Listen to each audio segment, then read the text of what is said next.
Developing tonight, the director of Ohio prisons is speaking for the first time since an inmate was accused of killing a guard on Christmas Day.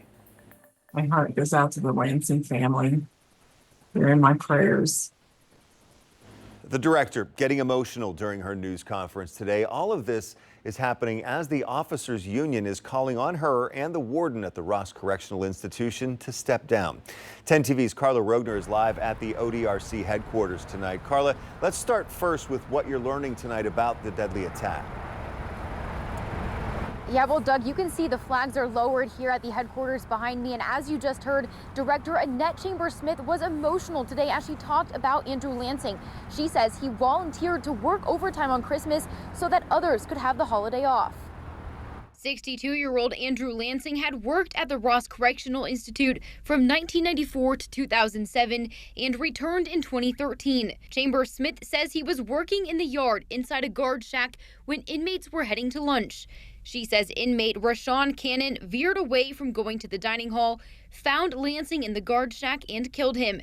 She couldn't share how, but says Cannon did not use any weapons. A report we just received from the State Highway Patrol says Lansing had severe head trauma and suffered a brain bleed when he arrived at the hospital. The ODRC director confirmed Lansing had filed a conduct report for Cannon in April, accusing him of disrespect, threats, and disobeying direct orders. She could not comment on the details of that report or if it was connected to the attack on Christmas Day. The president of the union that represents correction officers expressed concern about the staffing in the prisons. Chambers-Smith says Ross County is short about 40 positions, but says they were sufficiently staffed on Christmas. Every post that was supposed to be filled that day was filled. How it compares to their normal schedule, I don't have that level of detail here, but I can tell you that I've been in contact with the warden regarding this matter, and he did let me know that, yes, their staff, they started on their shift with all the staff present that they're supposed to have. And that's because, I think it was like 8 people volunteered to work overtime.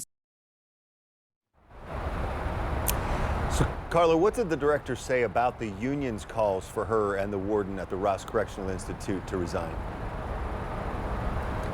Yeah, Doug, she says she understands that there's anger and she understands the union's position, but she didn't comment any further. Now, the Ohio State Highway Patrol is investigating the death.